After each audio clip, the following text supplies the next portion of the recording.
It was late September when Marcus found himself driving through unfamiliar roads in a quiet, empty part of the state. He had no clear destination, just the urge to escape the noise of his everyday life. The sun had set an hour ago, leaving behind only a purple smear in the sky and a thickening fog that curled around the trees lining the highway.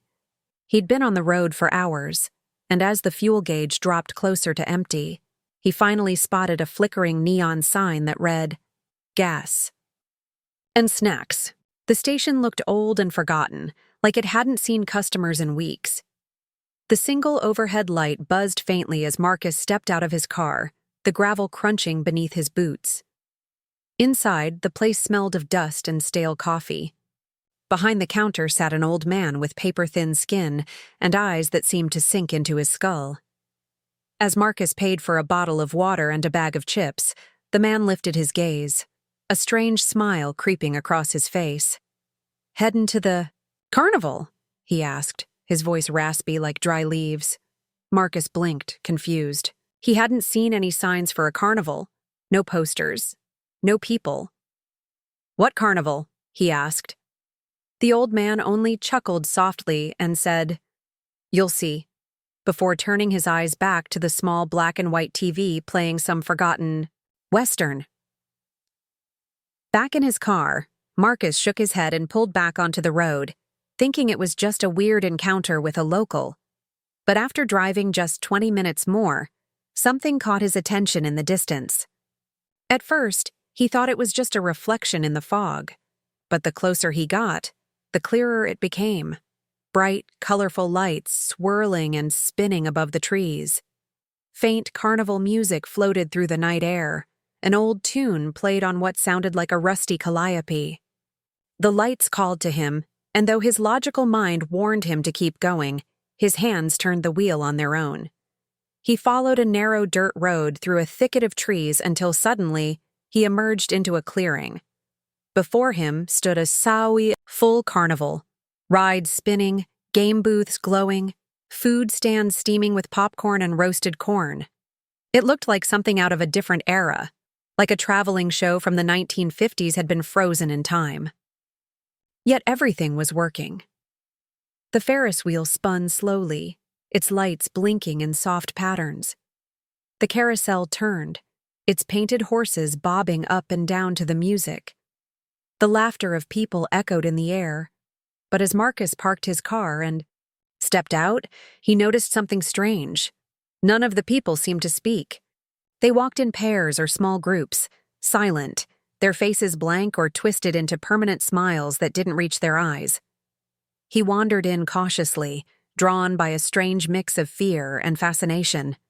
The air smelled like cotton candy and old wood. A woman in a red dress handed him a strip of tickets without saying a word. Her hands were cold. Marcus looked around, expecting to see kids running past, begging for more rides or snacks, but there weren't any. Not a single child in sight. Every visitor was an adult, and most of them looked like they were barely moving on their own. Some stood in place for too long, others walked in circles like they'd forgotten where they were going. He walked past a ring toss booth where glass bottles shimmered under a yellow light. The man running the game had eyes that didn't blink and a grin that never changed. Marcus felt uneasy, but something about the place wouldn't let him go. It was like the lights were alive, like the air itself had claws that pulled at his skin. He tried telling himself it was all part of the carnival's act, just a strange theme to keep things mysterious. Still, his feet felt heavier with every step. The deeper he went, the more it felt like the world outside had stopped existing. He turned a corner and found himself standing in front of the funhouse. The sign above it read, "Ladder lives here," in faded red letters. Mirrors covered the front wall, all warped and bent, showing reflections that didn't match his movements. That's when he saw the clown. It was tall, unnaturally tall, and thin, dressed in a white and red suit with long baggy sleeves. Its face was painted in perfect symmetry, except the smile stretched a little too wide, and the eyes were small black dots that gleamed like glass. It stood perfectly still by the entrance of the funhouse, hands folded in front of it, watching. Marcus paused. Something about the clown felt aware, like it wasn't part of the act, like it had been waiting. Then it spoke. Its voice was slow and deep and somehow calm. "Welcome, Marcus." That was when his heart stopped for a second. He hadn't told anyone his name, not the old man at the gas station, not anyone. He hadn't even said it out loud since the morning. He stared at the clown, struggling to speak, but it simply turned its head slightly and smiled even wider, if that was possible. "We've been expecting you." The air around him suddenly felt cold, like the warmth of the lights didn't reach.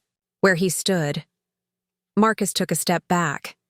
The clown's head turned just a bit more, following him, slow and smooth like a puppet. Every instinct in his body screamed to leave, to run to his car and never look back. But as he turned around, he noticed something. The carnival had gone quiet. The music stopped. The people were gone. The rides no longer moved. The bright lights flickered like they were breathing, slowly dimming and glowing again in a strange rhythm. And somewhere behind him, soft footsteps tapped on the wooden planks. Marcus felt his heartbeat quicken as the silence of the carnival grew heavier around him.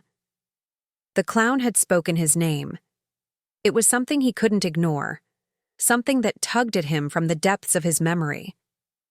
But his mind raced, searching for an explanation, any reason for this bizarre encounter.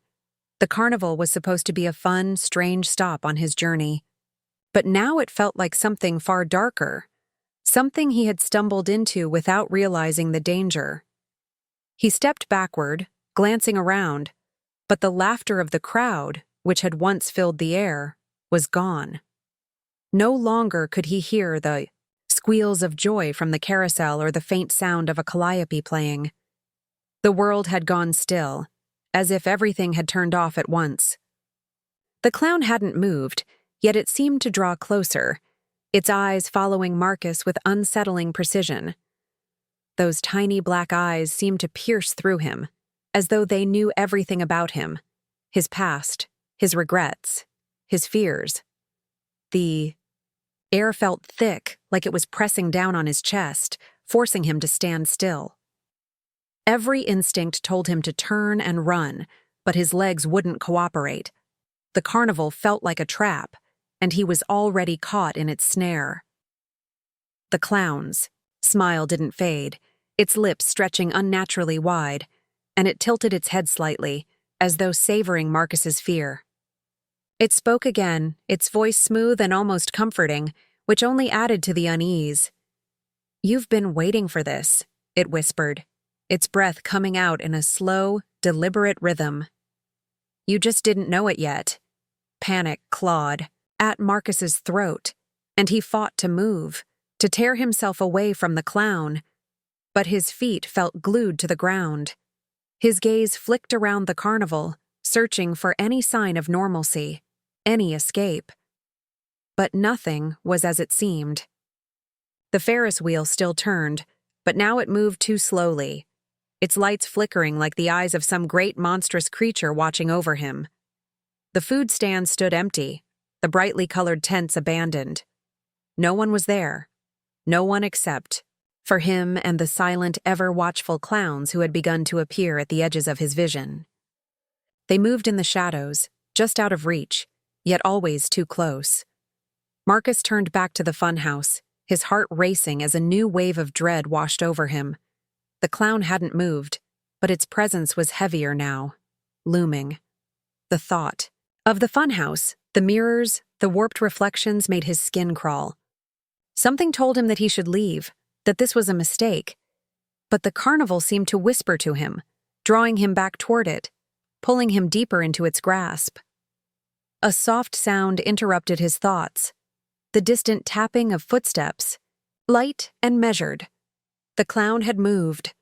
Slowly, it took one deliberate step forward, its long, spindly fingers reaching out as if to beckon him closer. The sound of the footsteps grew louder as Marcus stood frozen in place. The air around him seemed to hum with an unseen energy, vibrating like a distant storm. Each step the clown took felt like it was echoing within him, and for a split second, Marcus thought he heard a voice, a faint whisper that tugged at the edges of his consciousness. His name. He didn't know how he knew, but he knew the voice was calling to him. It was familiar, haunting, and like something he should have recognized. But when he looked back, the clown was closer, much closer now, standing just in front of him. Its expression had softened, almost like a smile, but it still didn't seem real.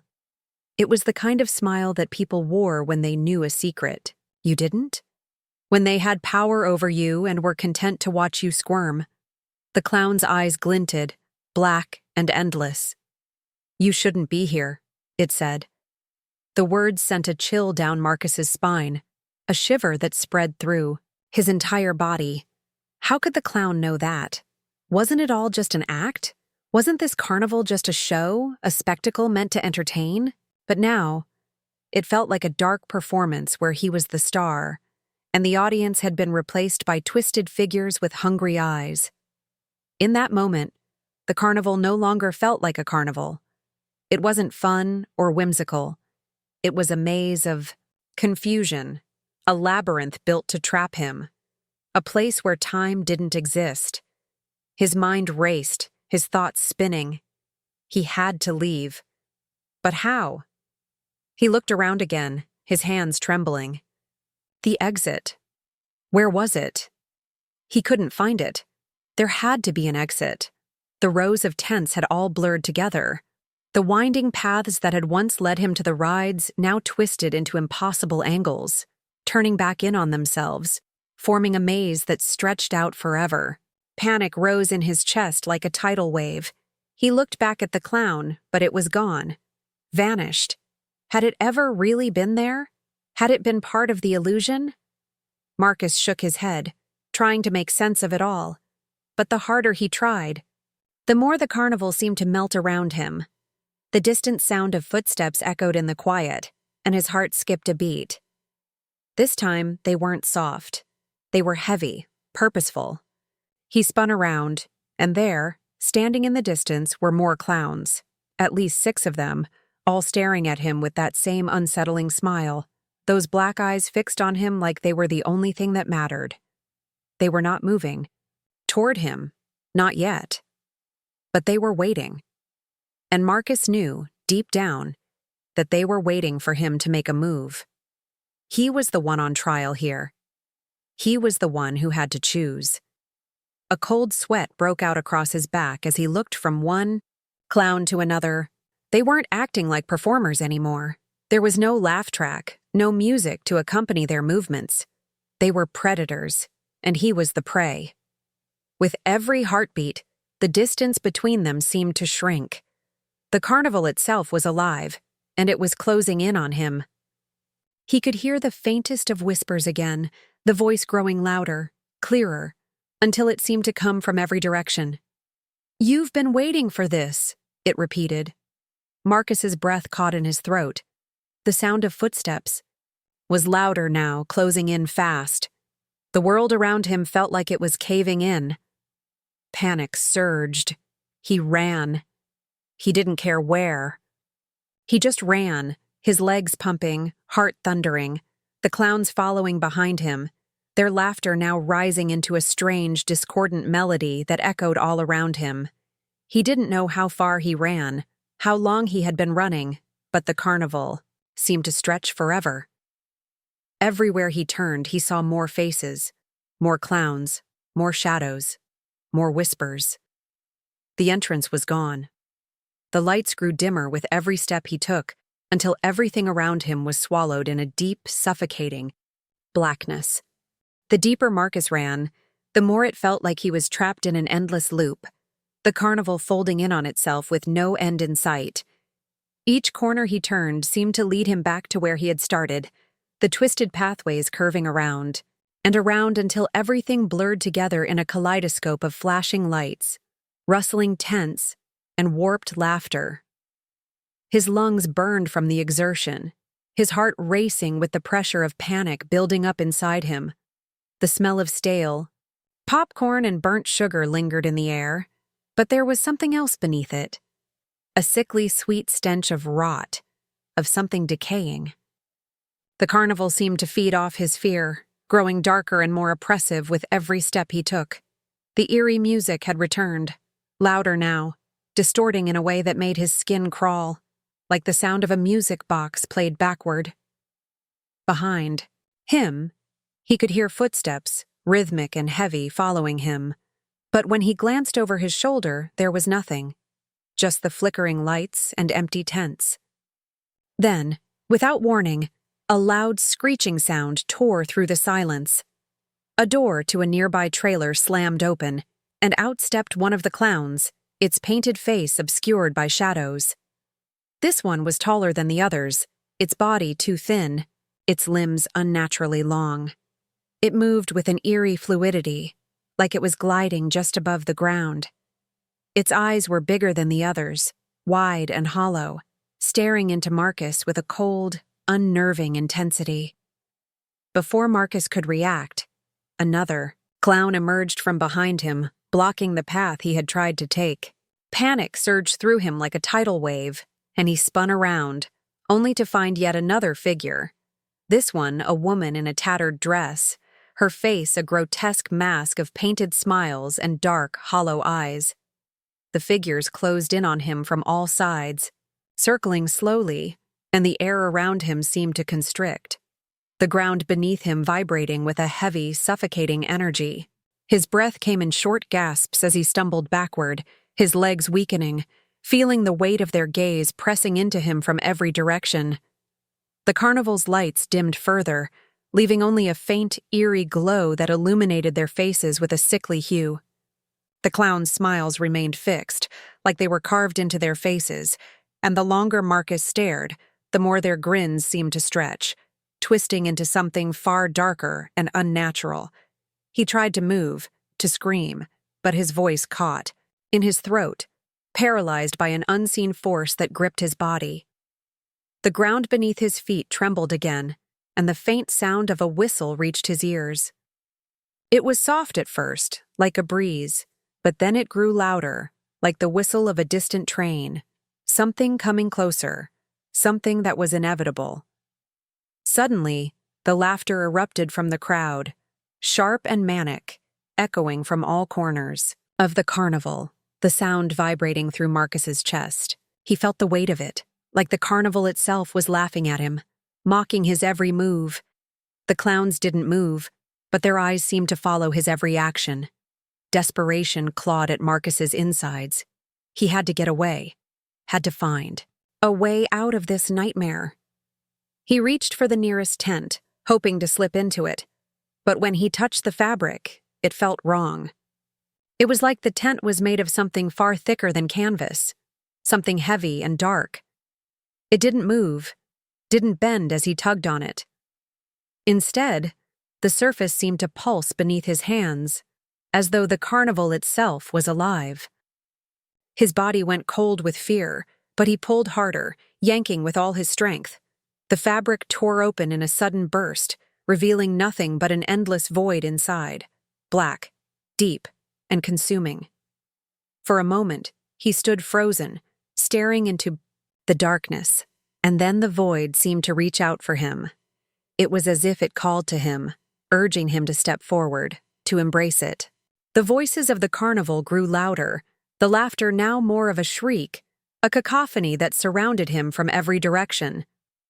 The clowns were still there, waiting, watching, their eyes locked onto him, unblinking, cold, and indifferent. He could feel their presence like a suffocating weight pressing down on him, closing in from all sides. He tried to step away, but his legs wouldn't obey. The ground beneath his feet shifted, as though it was swallowing him whole. The air grew thick, heavy with the stench of something rotting, of decay. The carnival had become a nightmare, a twisted maze that refused to let him go. The clowns closed in, their smiles now grotesque, their faces stretched in ways that seemed unnatural, like they were no longer human. One of them, the woman in the tattered dress, reached out a hand toward him. Her fingers were too long, too thin, and when they touched his skin, he felt the chill of death run through him, spreading from the point of contact until his entire body went numb. He tried to scream, but no sound escaped. It was as though his voice had been stolen, trapped within him. His body felt heavy, his limbs like lead. He couldn't move, couldn't escape. The woman's smile widened, impossibly wide, and she whispered, "You're here now. You belong to us." The words echoed through his mind, reverberating in his skull, and in that moment, the realization hit him like a thunderclap. The Carnival wasn't just a place, it was a trap, a feeding ground for something ancient, something that thrived on fear, on despair. The clowns weren't performers, they were the hunters, and Marcus had been lured here, drawn into their web. The Carnival wasn't a place for fun, it was a place for souls, a place where the lost came to die, and where those who wandered too deep would never leave. The tent behind him seemed to grow larger, swallowing up the carnival around it, and before Marcus could fully process what was happening, he felt himself being pulled toward it. The darkness inside the tent beckoned like the mouth of a beast, and his feet moved against his will, dragging him toward the void. His mind screamed, but no sound came. He was no longer in control. The carnival had won.